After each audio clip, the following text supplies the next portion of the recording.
Сәлеметсіздер ме балалар? 9-шы сынып қазақ әдебиеті. Көңіл күйлерің қалай?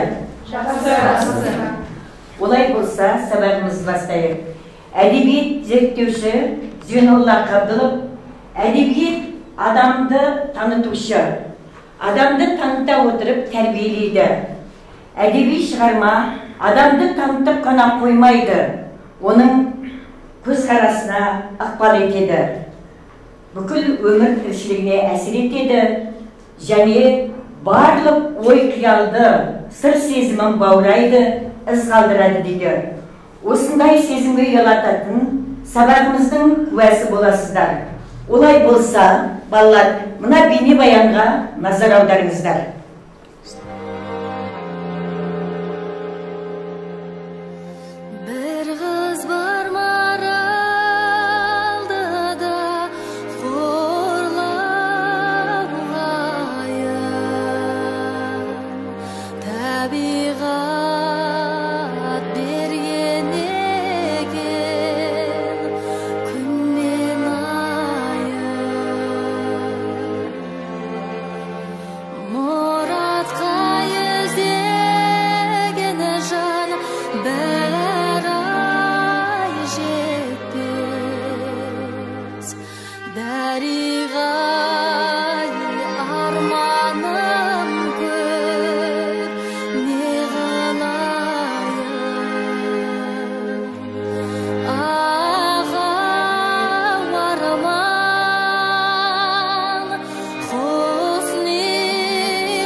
Балалар, осы бейнебаянды көріп арқылы не аңғардыңыздар?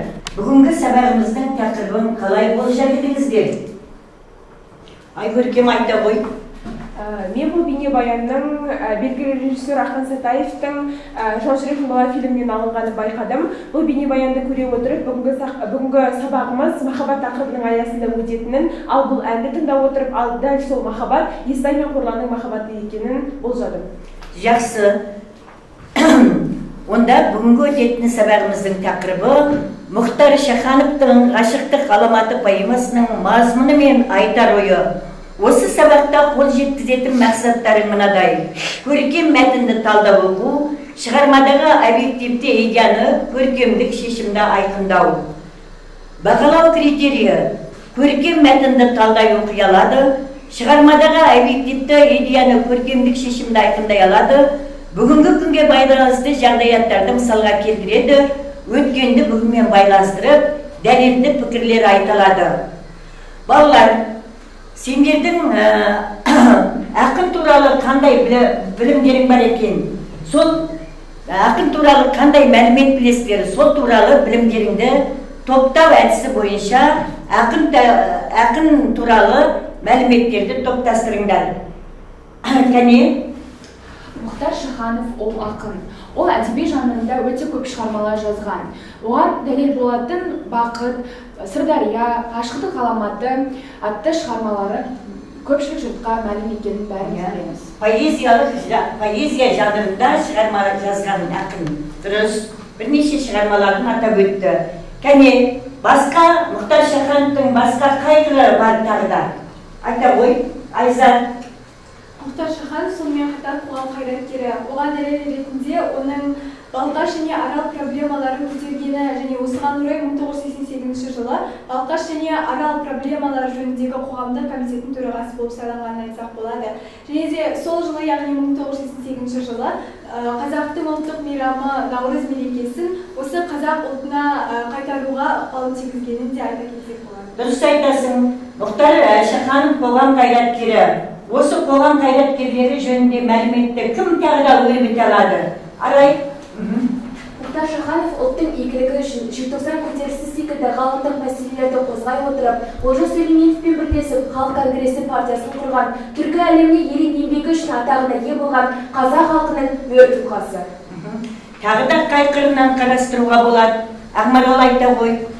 Мұхтар Шаханов композитор, себебі ол халық арасында кеңінен тараған әндердің авторы.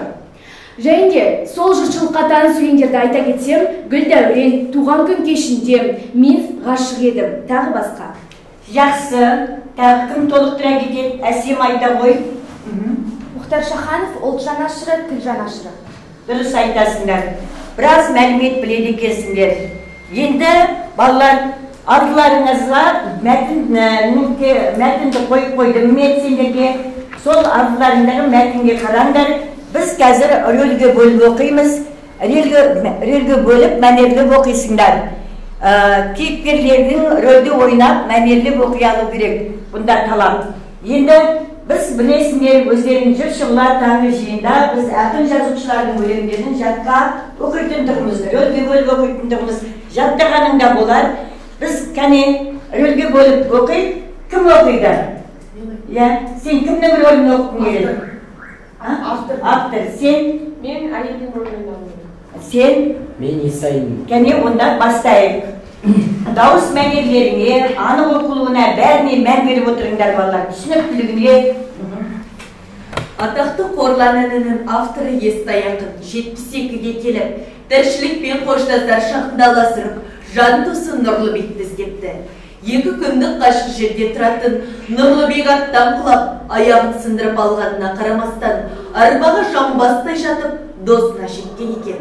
Сонда Естай әбден жұқарып, тозуға айналған сұқ саусағындағы жүзігін көрсетіп, сүйегіме кіретін қарттарға ескеп, мына жүзікті жарты ғасыр қолыңнан тастамай келгенімді білесің.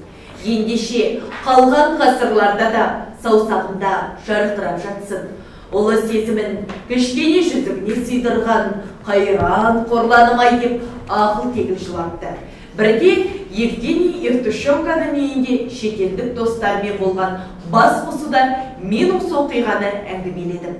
Кенет Италия мүсіншісі орнынан тұрды да, мұнда сүйгеннен қосыла алмаған Естай ақынның сағынышымен зары ғана емес, бүкіл бір ұлттың махаббатқа деген мінезі мен ерлігі жатыр екен. Осы Естай мен Қорланды туған халықтың денсаулығы үшін тоз көтеруді ұсынамын деді. Сол сәтте төбем көкке 2 елі жетпей тұрды. Қарытаң әйел жұмысыма іздеп келіп жылады. Жалғыз қызым бар еді айнам, тірлігімнің шынары. Еркелеттім өмірімді, желкенеттім жолына. Тек сол гүлдеп толыссын деп, тек сол киіп сол үшін деп, ештеңені аяғам жоқ, бәрін бердім қолына. Қызым сұлу, бой түседі, ой түседі шайдары, ой түседі көз жауынап, қызғалдақтай майдақым. Бақыт дедім мен қандай, қашан қызым жолыққанша ғашықтықтың дертіне. Күзетшімін бұл күнесік торыған, туар айым тумай қалды оңынан. 3 жыл болды бір абас әртістің, сорлы қызым жүгіріп жүр соңынан. Ал ол иттің қорлығына қарашы, бар әйелі баласы. Үйленуге қайдан келсін шамасы, қызым соны білмейді ме біледі, біле тұра селт етпейді жүрегі. Не бір жайсаң жігіттерді төредей мазақ етіп кетпеді ме елемей, бұл не деген көлден табар бақытты шөлден іздеп жаңылысқан шөрегей. Деп сенсем де бақыт алда жол алда, адасқандай кейіптемін боранда, ал ол үшін сол бұйрабас әртістен артық жан жоқ ғаламда. Тек сол ойлап беріледі арманға, тек сол ойлап жылай дейді қалғанда, сосын қайта жымияды менен асқан бақытты адам жоқ деп жалғанда. Дауа бар ма талғамға, жақын тартып сырласымдай бұрынғы, кешір қалқам саған аштым сырымды. Сен ерекше сыйлы жансың қызыма, сыйлайтыны жат қоқиды шырыңды, өзің аян, қыз көңілі гүл нәзік. Жеңе алмаспыз ер мінезбен ұрдашық, өтінемін сол бақытсыз сорлыға, қол үшін бер, ой саларлық жыр жазып. Сон айтты да шығып кетті ол қоштасып, тұрып қалдым ойымыңмен аттасып. Көз алдымнан кетпей қойды мұңғана, көз алдымнан кетпей қойды жас ғашық. Өлке даңқын артқаны мен арқаға, әлі күнге түспей келген картаға. Қыраңғана қалықтайды көгінде, бұлттан биік заңғар аз ба, сұрақ қойған таңдар аз ба, жазылмаған заңдар аз ба өмірде. Күдіспейел, қайтқаны мен кеселі, ғашық жүрек өз тағдырын өзі ғана шешеді. Жығылмайды, оны жұрттың өсегі. Бұған дәлел, құдіретті, қорланыңы кешегі. Қасіретті сәт соққанда әбден меңдеп кеселі, қайран естай қимас досын шақырып, бұлай етті деседі. Ей Нұрлыбек өренім, 72 жасымда тұзағына іліндірді мен өлім. Тулаған мен амал нешік көнемін, тіршілікте аз созбап ең қол үшін, өлген соңда қажет боптыр көмегің. Дәл өзіңдей қайдан ұқсын қайғым дел, ғашық жүрек мәңгі жасыл айдын көл. Ғашықтықпен өткен күндер ған өмір, ал қалғаны жай күндер. Көл мен көлдей, тау мен таудай теңдесе, белдесуге талап қылдым мен неше, 51 жыл ғашық болдым қорланға, 51 жыл өмір сүрдім ендеше. Қорланды ойлап, қиял қостым таңдарға, қорланды ойлап шықтым қанша заңғарға. Сірә мендей ғашықтықтан бақтау, сірә мендей мұңға батқан жан бар ма? Дүниенің өзге бақыт шаттығын, менсінбеген менің мұңым тәтті мұң. Тәттемейне 18-ге ой салып, 25-ті таңдандырса қарттығым. Әттең тағдыр, қосалмадым сорым ба, заман жылан жатып алдау жолымда. Бірақ менің бақытымда барымда, қорлан берген алтын жүзік жарқырап, 51 жыл сәуле шашты қолымда. Бұл жүзікке 51 жыл әйелім, қызғанышпен қарап келді өртене. Десе дағы ел дәстүрі ергесін, қарттар ескер, қарсыласа көрмесін. Қорланымның көзі болған жүзікті, өтінемін, өзіммен бір жерлесін. Сертпен сөзге ұмыт шақтау өлкеде, ғашық болып өлу қандай мәртебе. Тірлігімде шабыт берген бұл жүзік, жарық беріп жатсын маған көрдеде. Шаршатпаған арман шіркін арман ба, әне солай қайсар ақын көз жұмды. Бұл туралы айтқан кезде қорланға. Егер олай етпесе, естай болама, естай болама. Онсыздағы жаны сұлу балана, сұлу өлім сыйлапсың ау жер ана. Деп жылапты кемпір байығы сеңкілдеп, ақшаулығы айнұрмен желікілдеп. Нағыз ғашық қарттығына көнерме, қорлан өзі кейінірек қыл тамақтан өлерде. Әжімді жүзі қуарып түнеріп, күйеуін сыртқа шығарып жіберіп, ақбалап қозып дебелесі де бой жетіп қалған немересіне Естайдың әнін салдыртып, жанарын шоқтай жандыртып, бақыттымын депті де көзді жұмыпты мәңгілік. Ғашық жүрек сүйгені үшін бола алмайды жазалы, адаммаса ғашықтықтың жоқтығынан азады. Ғашық жүрек тіршіліктің көкейтесті өлеңі, ешбір геометриямен өлшенбейтін көлемі. Бұл сезімнің ұшан теңіз адамзатқа берері, ғашық болу келсе кімнің қолынан, әлем соған сенеді. Құлай сүю ерлікпен тең себебі. Апат-аяу, онда неге итереміз ғашықтарды қақпанға? Көңілінің күні жоқтардан, табанының бір жоқтардан, жұрт онсызда зардап шегіп жатқанда. Апат-аяу, қызым батты күнәға деп қамығып жылама. Жанарыңды қасіретке болама. Мүмкін, жолы сәтсіз шығар. Бірақ сүю бақты кез келгенге тартылмайтын сыбаға. Апат-аяу, сеніміңді жоғалтпа. қашықтықты жеңе білу мықтылық, нағыз бақыт. Жақып немес, шықта. Кел, ендеше, ортамыздан тұрып, тос айтайық. Қашық қиын, жол таңдаған қашыққа. Аспан ашық болсын деп, сәулесін алысқа шашып қалсын деп, өлімге бөле алмас ғашық болсын деп, адамдар оларды соттауға асықпасын деп. Рахмет, балалар. Өте түсінікті образға кірдім деп ойлаймын. Балалар, келісесіздер ме? Енді олай болса, біз проблемалық жағдаят тудыру сұрақтарына келейік. Ақын жырының асыл арқауы неде? Жалпы балалар, мазмұны түсінікті болды ма сендерге? Ақын жырының асыл арқауы неде? Осы шығармада, туындыда. Кім жауап бере алады? Кәне, Әсия жауап бере ғой. Ақын Естайдың қорланға деген кіршіксіз адам махаббатының арқасында екеуінің жұбы бізге қазіргі кездері белгілі болды. Естаймен дұрыс отыра ғой. Рахмет. Естаймен қорлан бейнесі арқылы ақын қандай мақсат көздеген деп ойлайсыздар? Кәне, ойланамыз. Ақпейел айта ғой. Менің ойымша, автордың Естай мен Қорланды оқиғаға кірістіруінің себебі махаббаттың ұлылығын көрсету деп ойлаймын. Себебі 51 жыл бойы ғашықтықтың озбырлығына шыдаған Естайдың махаббаты ол үлкен ерлікке теңерліктей алапат күш. Маңызды ой айттың, құнды пікір айтты деп ойлаймын. Рахмет. Поэманы оқи отырып, поэмада ұлттық танымға қатысты қандай салт дәстүрлерді байқадыңыздар? Кәне, кім жауап береді? Ұлпан айта ғой, кәне. Біздің қазақта аманатқа қиянат жасау деген дәстүр, яғни ұлттық танымға қатысты дәстүр бар. Ал Естай өзінің көзінің қарашығындай сақтап келген, 51 жыл бойы сақтап келген жүзікті досы Нұрлыбекке тірлігімде шабыт берген бұл жүзік жарық беріп тұрсын маған көрде деп өзінің соңғы аманатын досына аманат етіп тастап кетеді.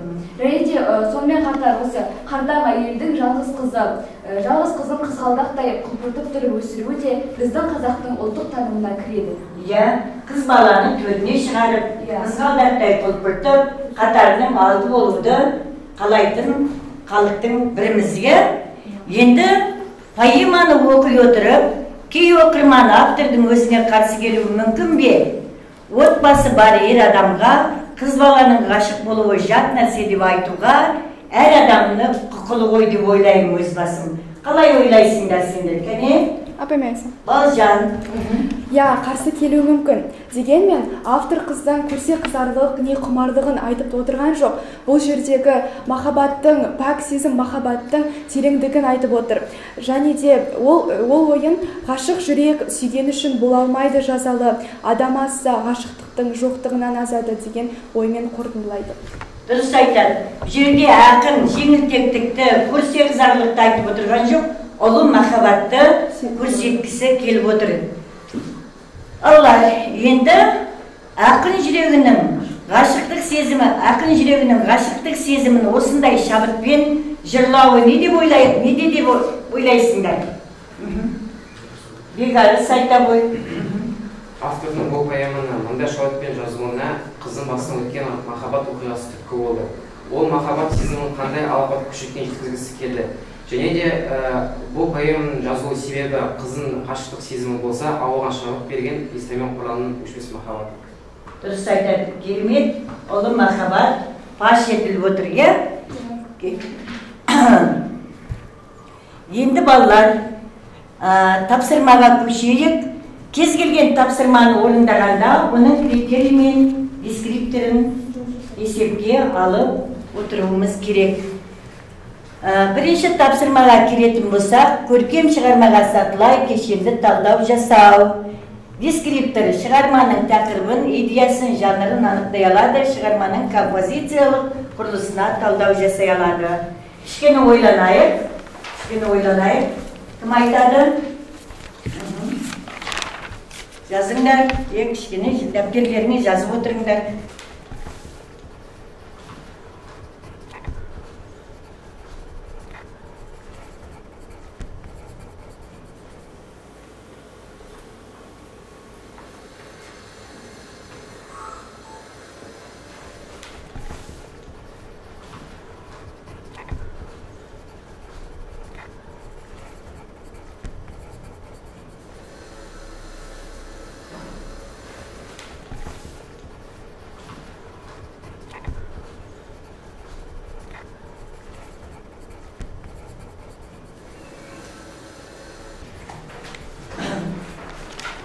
ғашықтық ғаламатына сатылы кешенді талдау жасасам, авторы Мұхтар Шаханов, тақырыбы ғашықтық ғаламаты, жанры поэзия, идеясы тарихта аңыз болған Қорлан мен Естай махаббатын негізге ала отырып, ұлы махаббаттың құдіреті асқан сүйіспеншілікті дәріптеледі. Шумақ саны 42, тармақ саны 170, ұйқас түрі қара өлең ұйқасы мен егіз ұйқас. Жақсы балалар, келісесіздер ме? Отыра ғой. Келесі тапсырмаға көшейік. Мұхтар Шахановтың «Ғашықтық ғаламаты» поэмасын мазмұндас туындылармен салыстырып, шығармадағы үндестік пен басты ерекшеліктерін тауып, талдау жазу. Ақындар салыстыру үшін бірнеше ақынды алу керек, мазмұндас туындыларын алу керек, ондағы ерекшеліктер және үндестіктерді айқындап, қорытынды пікір айту керек. Бұнда да кестені толтыру арқылы шығарманы мазмұндас туындылармен салыстырасыңдар, шығармада үндестік пен басты ерекшеліктерді табасыңдар, талдау жазасыңдар. Дескриптор ақын шығармасын мазмұндас туындылармен салыстырып, үндестік пен басты ерекшелік тауып, қорытынды пікір айту. Айталады. Енді ал кәне ойлануға уақыт берейін. Жазыңдар, дәптерлеріне жазыңдар, кестені толтыруға тырысыңдар. Кесте сызыңдар.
Кім айтады, кәне? Ақпат айта ғой. Ақындар Мұхтар Шаханов, Шәкәрім Құдайбердіұлы. Мұхтар Шахановтың «Ғашықтық ғаламаты» мен Шәкәрім Құдайбердіұлының «Махаббат пен құмарлық» атты мазмұндас туындылардың үндестігі. Екі туынды да махаббат дейтін ұлы дүниені екі арқын аңқау еткен. Екі туындыны да оқи отырып, алпауыт сезімді ұғынып, ғашықтық деген сезімнің ғаламат күшін тереңнен түсінесің. Махаббат мың жырланған, әлі де жырлана түсетін, өзекті де тәтті тақырып екі туындыда жақсы баяндалған. Ал ерекшелігіне тоқтала кетсем, Мұхтар Шахановтың «Ғашықтық ғаламаты» поэмасында махаббатқа құмарлық қыз баласында суреттеледі. Ал Шәкәрім Құдайбердіұлының «Махаббат пен құмарлық» туындысында жалпы құмарлықтың не екенін ашып жете түсіндірген. Қорытынды пікірім: махаббат адам баласының жан дүниесіндегі ең ұлы сезім. Оны суреттеу де, сөзбен жеткізу де мүмкін емес. Махаббаттың жолында мен өлмеймін дейтіндер құрбан болып, мен сүймеймін дейтіндер сүйіп кеткен. Себебі ол табиғаттың заңдылығы, ал табиғатқа қарсы тұру ол үлкен қатер. Махаббат жайлы әлемдегі ең керемет адамдар ең керемет сөздер қалдырған. Солардың бірі Мұхтар Шаханов пен Шәкәрім Құдайбердіұлының туындылары. Оқырман қауым оқи отырып, осыдан шығармалардан ой түйіп, бұл сезімнің ұлылығын жете түсіне білді. Сонда махаббат тақырыбын тек Мұхтар Шаханов емес, басқа да ақын жазушылар туындыларына арқау еткен екен. Ал Ақботаның ойын қарғырай дамытатын адам бар ма? Кәне, Арай? Ақботаның пікірімен толықтай келісемін, дегенмен өзім берілген тапсырманы толықтыра кетер деймін. Жоғарыдағы Мұхтар Шахановтың «Ғашықтық ғаламаты» поэзиясы қазақтың көрнекті ақыны Төлеген Айбергеновтың «Махаббат элегиясы» туындысымен үндеседі. Халық арасында кеңінен таралған бұл екі шығарма махаббат сезімін арқау ете отырып, оның қуанышы мен қайғысын айқын көрсетеді. Шынайы мөлдір махаббаттың көрінісін оқырманға жеткізіп, ашып түсіндіреді. Шығармалардың ерекшелігі: Төлеген Айбергеновтың «Махаббат элегиясы» шығармасының ерекшелігі жігіттің сүйгеніне деген ыстық сағынышы, махаббаты баяндалады. Жігіттің ұзақ жылдар бойы адал сүйіспеншілігін оқырманға жеткізе отырып, Кәусар махаббаттың шынайы бейнесін көрсетеді. Ал Мұхтар Шахановтың «Ғашықтық ғаламаты» поэзиясының ерекшелігі Естайдың қорланға деген әппақ, тұнық сезімін оқырманға әңгімелей отырып, анасының ыстық ұясында өсіп тәрбие алған жас қыздың да махаббаты арқылы ғашықтықтың адамзат баласы үшін берері жан теңіз екендігін ашық көрсетеді. Қорытынды пікір. Қорытындылай келе, махаббат Кәусар сезім. Махаббат бар жоғы 8 әріптен құралған жалғыз сөз. Ал осы сөздің ішінде қаншалықты күш-қуат бар екендігі бәрімізге мәлім. Бұл ұлы сезімнің құндылығы жайлы екі шығарма авторлары сөз қозғап, шынайы адал ғашықтықтың ұзақ жылдар бойы жалғасып, ұмытылмайтындығын, адамзат баласына махаббат пен бақыт, қуаныш әкелетіндігін оқырманға жеткізеді. Жақсы. Балалар, екі оқушыда мен ойлаймын, салыстыра алды, мазмұза туындыларды айтып кетті, олардың ерекшеліктерін, үндестіктерін айтты, онымен қоса қорытынды пікірмен аяқтады. Екеуі де тапсырма талаптарына сай жауап бере алды деп ойлаймын. Ал балалар, енді келесі тапсырмаға көшейік. Шығарманың көркем тіліне талдау жасап, үзінді арқылы мысал келтіру. Балалар, Мұхтар Шахановтың «Ғашықтық ғаламатында» көркемдегіш құралдар, я тұрақты сөз тіркесі, поэтикалық тіл құралдары тұнып түрдеуге болады. Я кішкені ойланайық, балалар, ойланайық. Я теңеу, үзінді арқылы, тұрақты тіркес, эпитет, метафора, анафоралар бұны тұнып тұр. Содан үзінді арқылы қалай дәлелдер едіңіздер.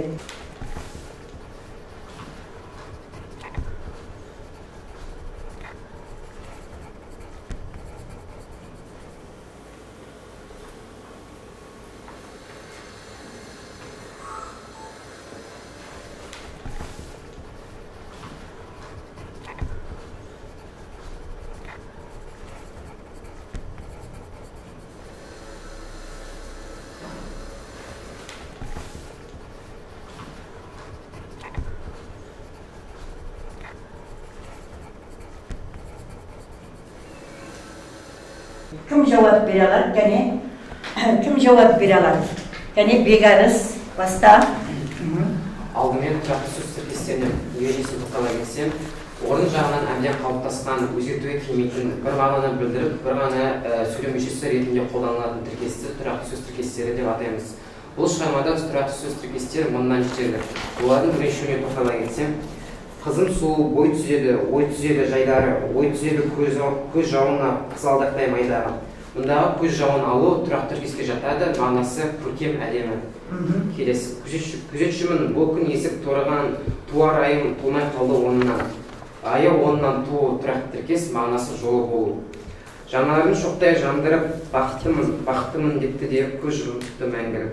Жанарын шоқтай жандырып тұрақты тіркес, мағынасы қуану. Өте дұрыс, өте мағынасын да жақсы айтты, атқарып тұрған қызметін де айтты. Отыра ғой. Рахмет. Енді балалар, осы поэтикалық тіліне тоқталайық. Теңеуге кім үзінді келтіре алады, мысал келтіре алады? Ақын поэмада теңеуді өте терең қолданған. Жалпы теңеу дегеніміз затты, нәрсені, құбылысты немесе заттың, нәрсенің, құбылыстың белгісін, қасиетін, сапасын көрсететін көркемдік ұғым болып табылады. Және де поэмада мысал келтіре кетсем, қызым сұлу, бой түзеді, ой түзеді жайдары, ой түзеді көз жауынап қызғалдақтай майдағы. Бұл үзіндідегі теңеу қызғалдақтай майдағы. Жақын тастап сырласымдай бұрынғы, кешір қалқам саған аштым сырымды. Бұл үзіндідегі теңеу сырласымдай. Дәл өзіңдей қайдан ұқсын қайғым дейді, ғашық көңіл мәңгі жасыл айдын көл. Ғашықтықпен өткен күндер ғана өмір, ал қалғаны жай күндер. Көлмен көлдей, таумен таудай теңдесе, белдесуге талап қылдым мен неше. 51 жыл ғашық болдым қорланға, 51 жыл өмір сүрді мен неше. Бұл үзіндідегі теңеу өзіңдей, көлдей және таудай. Дұрыс жауап берді. Келесі эпитет Кім айтады? Ақбел, сен жауап бере ғой, жаным. Жалпы Мұхтар Шаханов өзінің шығармасында эпитетті өте ұтымды және ұтқыр пайдаланған. Жалпы эпитет дегеніміз ол заттың, құбылыстың ерекшелігін, сыр сипатын бейнелі түрде танытатын айқындауыш сөз. Мысал келтіре кетсем, ерте түсіп қалдау сірә албырт сезім өртіне. Бұл жердегі эпитет албырт сезім. Сен ерекше сыйлы жансың қызыма. Бұл жердегі эпитет сыйлы жансың. Ғашық жүрек өз тағдырын өзі ғана шешеді. Бұл жердегі эпитет ғашық жүрек. Өте дұрыс. Алар дұрыс па? Жауап бере алды ма? Дұрыс жауап бере алды. Енді осы туындыда кездесетін метафоралар кім мысал келтіріп дәлелдей алады? Айзат. Жалпы ақын шығармада метафораны өте жиі қолданған. Соның ең бірінші метафораның ережесіне тоқталып, метафора дегеніміз грек тілінен аударғанда ауыстыру, яғни құбылту деген мағынаны білдіреді. Яғни белгілі бір затты немесе құбылыстың сипатын ерекшелеп, оны құбылту арқылы сипаттайды.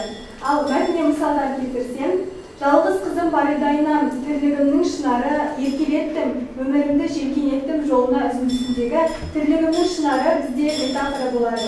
Және де заман жылан жатып алдау жолында, бірақ менің бақытым да барымда, қорлан берген алтын жүзік жарқырап, 51 жыл сәуле шашты қолында үзіндісіндегі заманды жыланға құбылту арқылы бізге сипаттап.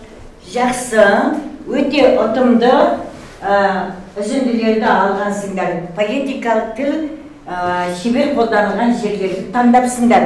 Ал анафора кездесетін жер кім мысал келтіре алады? Кәне?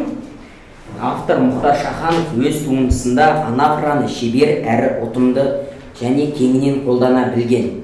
Жалпы анафораның ережесіне тоқтала кетсек, анафора өлеңнің немесе әр жолдың ой ағымының басталуында бір сөздің немесе бір сөз тіркесінен басталуын атаймыз.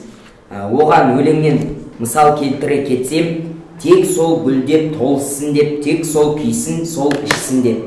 Тек сол деген сөздер мұнда анафора болады. Және де тағы бір жерде мысал келтірсем, көз алдымнан кетпей қойды мұңлана, көз алдымнан кетпей қойды қос ғашық деген жерде көз алдымнан деген екі өлең жолы бір сөзден басталып тұр. Жақсы, өте тиімді, ұтқыр жауап бердіңдер, құнды нәрселер айттыңдар деп. Енді балалар, біз сабақты қорытындылау барысында мынандай сұрақтарға жауап берулеріңді сұраймын. Бүгінгі сабақта не үйрендіңіз? Айта ғой. Мен бүгінгі сабақта Мұхтар Шахановтың қоғамға сіңірген еңбектері мен әйгілі Қорлан әнінің тарихын білдім. Сонымен қатар бүгінгі тақырыбымызға арқау әрі айдар болған ақынның ғашықтық ғаламаты поэмасын оқи отырып, кіршіксіз махаббат құдіретін ұғындым. Дұрыс. Тағы кім қандай ой айтады? Тағы осы бүгінгі сабақта не үйрендің дегенде тағы кім ой айта алады? Айта ғой, Айгөркем.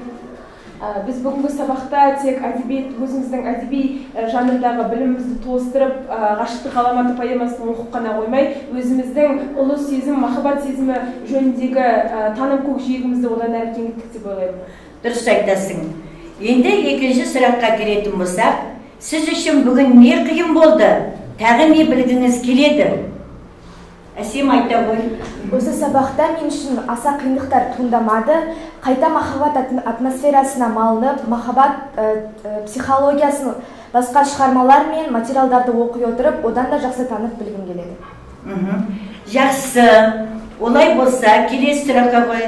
Сіз үшін сабақтың құнды жайттары қандай болды?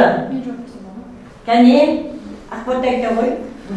Мен үшін сабақтың құнды жайттары өте көп болды. Себебі біз Мұхтар Шахановты ғаламдық проблеманы қозғаушы ғана емес, сонымен қатар махаббат жыршысы ретінде де тани білдік деп ойлаймын. Алар келісесіңдер ме? Келесі, бүгінгі үйренгеніңіз сіз үшін болашақта қажет болады деп ойлайсыз ба? Мен жауап берсем. Бүгінгі үйренгенім болашақта мен қажет болады деген ойдамын. Себебі поэмада біз тек қана махаббат жайлы ғана емес, бұрынғы қазақ халқының тұрмыс жағдайы туралы да білдік. Және де махаббаттың қаншалықты пәк сезім екендігін және оның құдіреті мен қасиетіне тағы да бір мәрте көз жеткіздік. Дұрыс айтасыңдар. Балалар, міне бүгінгі үйренгеніңіз үшін болашақта қажет болады деп ойлайсыз. Жаңа біз әдебиет зерттеушісі Зейнолла Қадыловтың мен әдеби шығарма деп бүкіл адамның ой қиялын, сыр сезімін баурайды. Адамның көңіл күйінде сан сапа құбылыстарға ықпал етеді, із қалдырады деп. Сіздердің бүгін бойларыңа, сезімдеріңе осы сәбақ әсер етті ме? Сіздердің жүректеріңдегі сезім қылықтарын шерте алды ма? Қалай, қай жағынан? Айта ғой. Біз поэманы рөлге бөліп оқыған кезде сезіне түстік осы әсерді, және де әртүрлі тақырыптарды, осы тақырыпты жан-жақтан талдай отырып, бұл сезімнің ұлылығын жете түсініп, және де өзіміздің таным көкжиегімізді кеңейте түстік. Бұлай қарағанда бұл туынды бір жеңілтек қыздың үйленген әйелі бар адамға тұрмысқа шығып өліп өшіп алдарына қарамаған сияқты. Ал бұлай шындап қарайтын болсаңдар, Естай мен Қорланның махаббаты арқылы ұлы махаббатты, үлкен асқақ сүйіспеншілікті жас ұрпаққа үлгі етіп дәріптеп отырған сияқты.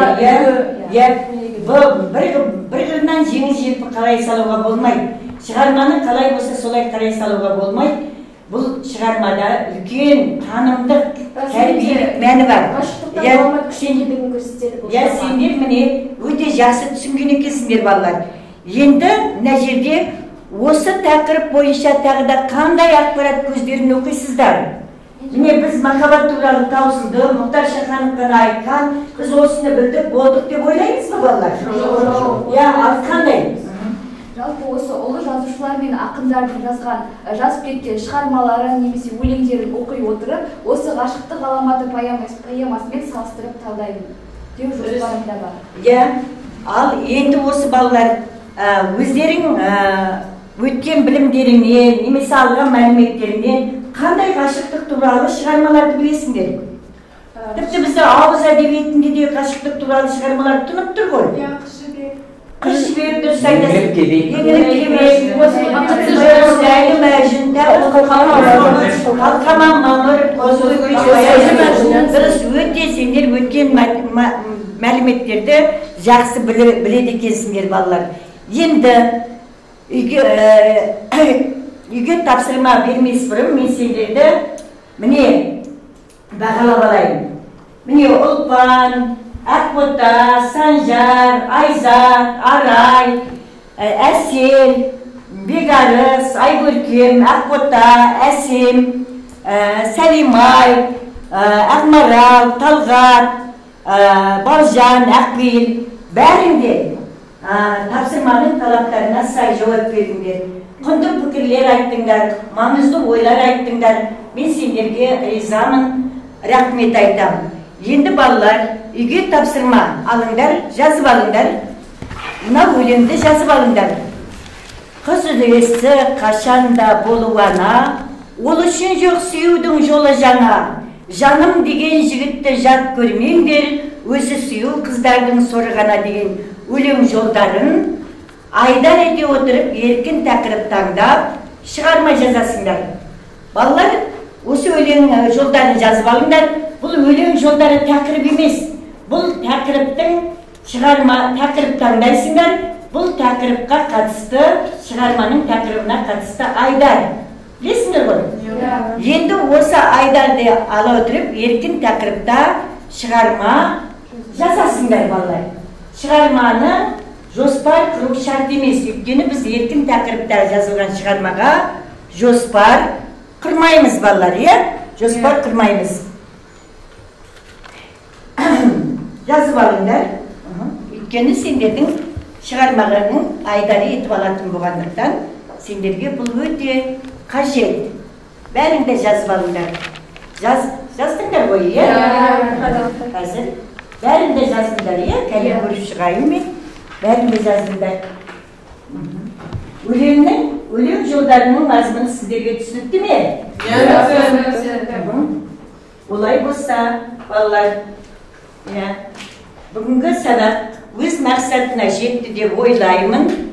Назарларыңызға көп рахмет. Келесі білім айдынында кездескенше.